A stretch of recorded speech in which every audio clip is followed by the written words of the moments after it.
Right now, as you watch this video, your body is preparing for something that will take up about 1/3 of your life. It's something so essential that not having it for just 11 days can literally kill you. But most of us are doing it the wrong way.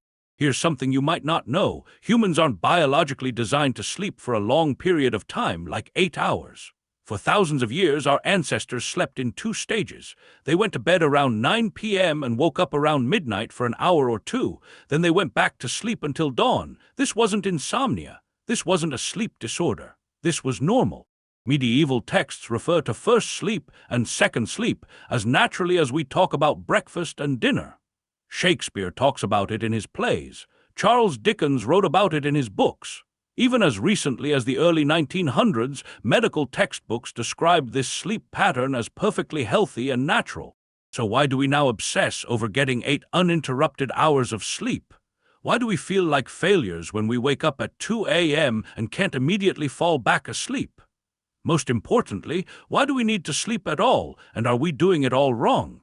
What you're about to discover will fundamentally change how you think about rest, productivity, and what it means to be human. The truth about sleep is about more than feeling rested. It's about understanding a biological process that is so important that it has been preserved by evolution, even though it makes us completely vulnerable for hours every day. Today, we're going to explore this question. Why do we need to sleep, and have we been sleeping wrong for the past century? The answer will show you something surprising about how people really sleep. It could change how you sleep and how you work. To understand why we sleep, we need to look at what's happening in your body while you're asleep. Sleep isn't just the absence of wakefulness. It's one of the most active processes your body performs.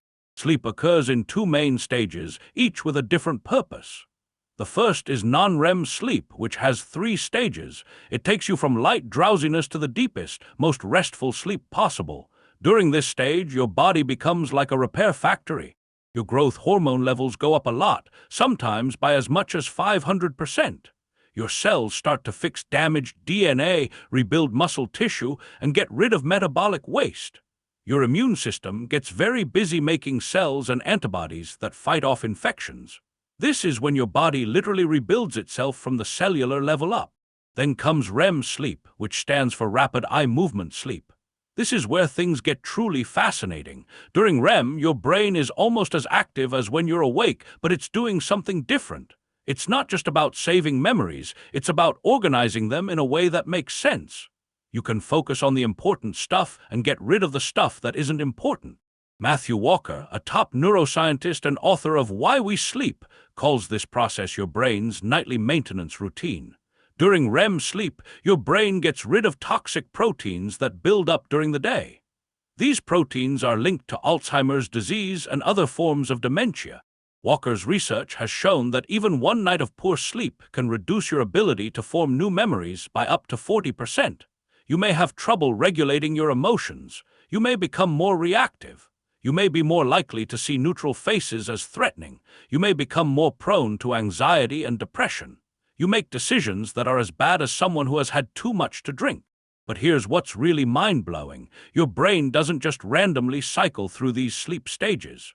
Your body's internal 24-hour clock, known as the circadian rhythm, controls this process. This clock has been adjusted over millions of years of evolution.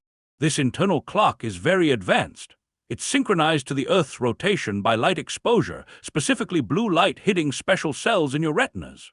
When these cells detect daylight, they send signals to your brain's master clock, which is located in a small region called the suprachiasmatic nucleus.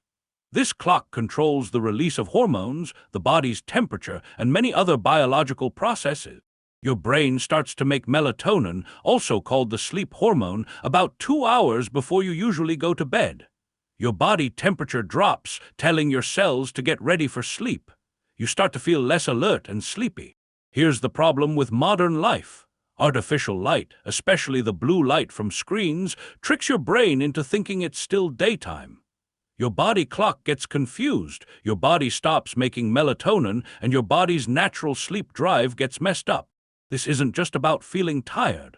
When your body clock is always out of sync, it affects all your body systems. Your metabolism slows down, which makes it more likely that you will gain weight.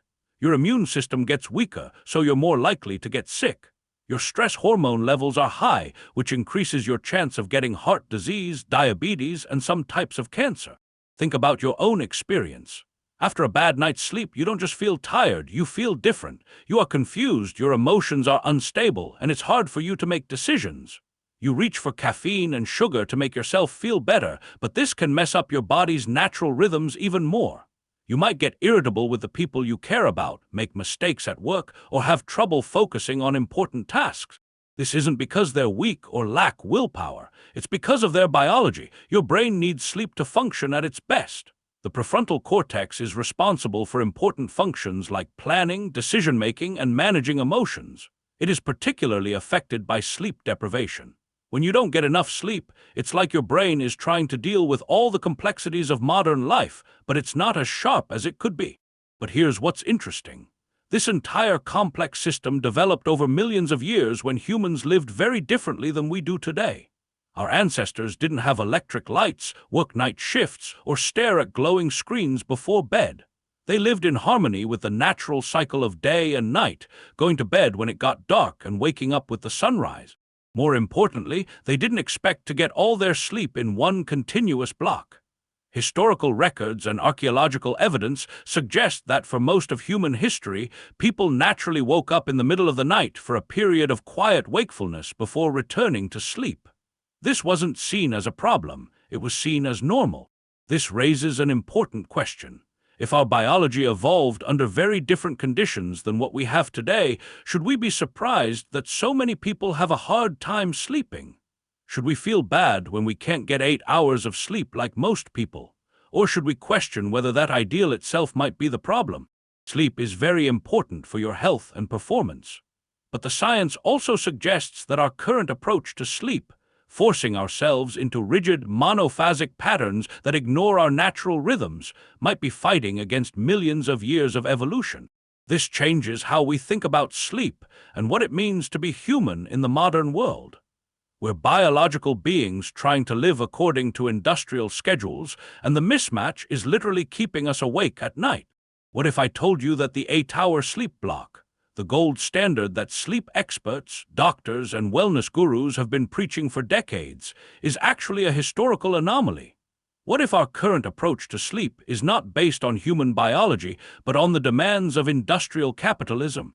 To understand how we got here, we need to go back in time. We need to go before electric lights, before alarm clocks, and before the modern world changed our basic biological functions. For thousands of years, people slept in 2 stages, which was considered normal. People would go to bed shortly after sunset, sleep for about 3 or 4 hours, and then wake up around midnight. But this wasn't insomnia. It was a peaceful period of quiet wakefulness that could last 1 to 3 hours. What did people do during this midnight awakening? They prayed, meditated, talked with their partners, thought about their dreams, and planned for the next day. Some read by candlelight, while others tended to fires or checked on their animals. This wasn't considered time spent losing sleep. It was considered a special, peaceful period of the night. Medieval literature often talks about first sleep and second sleep. In Canterbury Tales, Chaucer writes about characters waking up in the middle of the night as a regular thing. In Shakespeare's plays like King Henry IV, his characters often talk about their first sleep. Charles Dickens wrote about this in the 1800s. He described characters that woke up at midnight and went back to sleep later. Medical books from the 1600s and 1700s don't call this pattern a disorder. They call it healthy and natural. The French Dr. Laurent Joubert wrote about how important it is to sleep in segments. He said that people who slept in segments felt more awake and relaxed. The phrase "dead of night" refers to the quiet time between sleeping and waking up. At this time, the world is at its most peaceful and calm. This wasn't the middle of a continuous sleep period. It was a time when people usually wake up but still feel drowsy. But then, everything changed. The Industrial Revolution changed how we work and rest. The factory's schedule required workers to be alert and productive for long periods of time. The invention of gas lighting and later electric lighting meant that darkness was no longer a natural sign that it was time to rest. People could work longer hours, even after sunset, and sleep less. This would fit better with their work schedules. By the early 1900s, people started focusing on getting a good night's sleep. Don't waste time on divided sleep. Get all your rest in one continuous block and have more time for work and productivity. The idea that people need 8 hours of sleep every night didn't come from new scientific discoveries about how the human body works. It came from the need to get the most work done. Sleep researcher Roger Eckhart spent many years studying sleep patterns in history. He found that sleeping in segments was very common across cultures and time periods. This suggests that sleeping in segments must be a natural biological pattern. From medieval Europe to pre-industrial Africa, from ancient Rome to Native American societies, humans everywhere practiced some form of segmented sleep before artificial lighting was invented. But here's what's truly fascinating. When modern sleep researchers created experiments that mimicked pre-industrial lighting conditions, no artificial light after sunset, only candles, participants naturally fell into sleep patterns that were divided into different times for different activities within just a few weeks. Their bodies naturally started to follow the rhythm that had been normal for thousands of years. Dr. Thomas Weyer did important research at the National Institute of Mental Health. There, he exposed people to natural light cycles for several weeks. At first, the people in the study slept for 8 hours straight. But over time, they started waking up after about 4 hours, staying awake for 1 to 3 hours, and then sleeping again until morning. Most remarkably, they reported feeling more rested and alert than they had in years. During the participants' midnight waking periods, they experienced a unique state of consciousness. They were deeply relaxed but mentally clear, similar to the experience of meditation. During these periods, the levels of prolactin in their bodies increased. They weren't worried about being awake, they felt calm and thoughtful. This research suggests that what we now call middle-of-the-night insomnia might actually be our bodies trying to return to their natural pattern. When you wake up at 2 a.m. and can't go back to sleep, your body might not be broken. It might be doing exactly what it evolved to do. Think about what this means. How many people lie awake at night, stressed about not being able to sleep? How many people take medication to force themselves to sleep, feeling like failures because they can't sleep for 8 hours? What if we learned to work with these natural wake periods instead of fighting them? The change to monophasic sleep wasn't gradual. It happened relatively quickly over just a few generations. This means that our biology hasn't had time to adapt.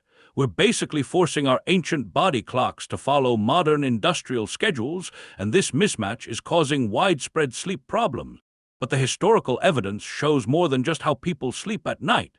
Many cultures also had a midday nap. This is called the siesta in Spain. It is also called afternoon rest periods in tropical countries. It is also called sleep after lunch in many traditional societies. These weren't signs of laziness.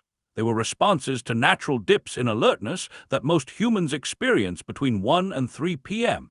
Studies on sleep show that people are less alert during this time, no matter if they ate lunch or how much sleep they got the night before.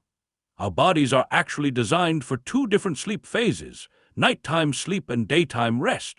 But in our modern world, we see these natural patterns as problems. We see midday tiredness as something to fight with caffeine rather than something to honor with brief rest. We see midnight waking as insomnia, not as a natural part of our sleep cycle. The traditional idea of sleep is that you should get 8 hours of sleep at night and be awake for 16 hours during the day. This might be the best way to be productive at work, but it's not the best for how our bodies work. We've made our bodies follow modern schedules and then wondered why so many people have sleep disorders. This doesn't mean that everyone should start sleeping in different beds right away. Most people can't do that. But understanding this history can change how we think about sleep problems. Instead of seeing waking up at midnight as a problem, we can see it as our body's natural rhythm trying to assert itself. Instead of feeling bad about needing a nap during the day, we can see it as a natural need that many traditional cultures respected. Instead of forcing ourselves to lie in bed for 8 straight hours, we might allow for more flexible sleep patterns that work with our natural rhythms rather than against them. The 8-hour sleep block isn't wrong, but it's not the only way humans can sleep well. For thousands of years, our ancestors slept differently and seemed to be fine. Maybe the secret to better sleep isn't perfecting the modern approach, but rediscovering the wisdom of our biological heritage while adapting it to modern life. The question isn't whether we should stop sleeping the way we do now. That's not realistic or necessary for most people. The question is whether we should stop thinking that everyone needs to sleep for 8 hours every night and start thinking that our bodies might know something our schedules don't. So why do we sleep? The answer isn't as simple as to rest or to recharge. We sleep because it's a matter of survival. Sleep is when your body fixes cellular damage, when your brain consolidates memories and gets rid of toxins, when your immune system rebuilds itself, and when your mind processes the emotional experiences of the day. If we don't sleep, we become tired. But that's not all the sleep does. It also helps us to think clearly and behave healthily. But here's what we've learned that changes everything. The way we've been taught to sleep, 8 continuous hours in a single block, is not the way our bodies are biologically designed to sleep. For thousands of years, people slept in segments. They woke up naturally in the middle of the night for periods of peaceful reflection. Then they went back to sleep. This pattern wasn't a mistake that needed to be fixed. It was just a part of how the human body works. The idea that people should work 8 hours a day is a fairly new idea in our culture. It came from the need to be productive in factories, not from the needs of humans. While it works for many people, it's not the only way to sleep well, and it's not something everyone should feel like they have to do. This knowledge allows us to approach sleep in a new way. Instead of lying awake at 2 a.m. feeling worried about not sleeping, we can understand that it's normal to wake up a few times during the night. Instead of feeling bad about needing a 20-minute nap in the afternoon, we can respect our body's natural rhythm. Many cultures have recognized this rhythm for centuries.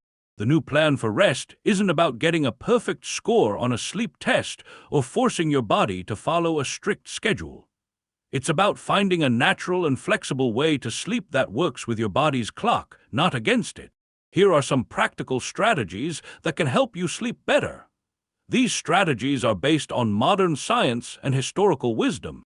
First, make a consistent wake-up time, even on weekends. Your body clock reacts more to morning light than to bedtime routines. If you wake up at the same time every day and get sunlight in your eyes within the first hour, it will help your body clock know when it's time to sleep at night. Second, make your sleeping area comfortable for your body's natural rhythms. Keep your bedroom cool, around 65 to 68 degrees Fahrenheit, because your body needs to cool down before you can fall asleep. Make it as dark as possible or use blackout curtains and eye masks. Think about using warm, dim lighting in the evening before bed. This will help you relax and feel like you are in a cozy candlelit room. Third, and this is important, don't be afraid of the midnight wake-up call. If you wake up in the middle of the night and can't immediately fall back asleep, don't worry. Don't check the clock and try to figure out how much sleep you're losing. Instead, try lying quietly, breathing deeply, and thinking about your day or tomorrow's plans. Many people find that when they stop fighting these wake periods, they naturally fall back asleep more quickly. Fourth, think about the power of the strategic nap. Taking a nap from 1 to 3 p.m. can make you feel more awake and improve your thinking. This won't affect your sleep at night. This isn't laziness, it's just your body's natural rhythm. Fifth, protect your body clock from the things that disrupt it. Try to avoid screens for at least 1 hour before bed or wear glasses with blue light filtering lenses. Make sure your bedroom is free from electronic devices. If you need to be around artificial light in the evening, make it warm and dim. This is better for your eyes than bright blue light. The most important thing is to listen to your body instead of being controlled by sleep-tracking apps or strict schedules. Your body has been adjusting its sleep patterns for millions of years. It knows what it needs better than any outside measurement. Some people are able to function better with a sleep schedule that includes naps. Others do well with the standard 8-hour workday. Some people are natural early birds while others are night owls. The goal isn't to force everyone to be the same, but to find the way that works best for your body and lets you live the life you want. The key to getting a good night's sleep isn't about reaching a specific number or following a strict schedule. It's about understanding that sleep has changed over time to meet the needs of humans. When we stop fighting our biology and start working with it, we often find that the sleep we've been struggling to achieve comes naturally. Remember, you're not a machine that needs exactly 8 hours of downtime to function properly. You're a living organism with natural rhythms and patterns that have developed over millions of years. If you pay attention to your body's natural rhythms and adapt them to modern life, you might sleep better and have a better relationship with rest, productivity, and what it means to be human. The important thing isn't how long you sleep, but whether you sleep in a way that's right for your body. The answer to that question might be found not in the latest sleep technology or medicine, but in the ancient wisdom of your own body, waiting patiently for you to listen. The secret to great sleep isn't a magic number. It's understanding your own nature. When you stop fighting against millions of years of evolution and start working with the biological rhythms that have kept humans healthy and thriving throughout history, you might discover that the sleep you've been searching for has been inside you all along. Your body knows how to sleep. It has been doing this successfully for your whole life.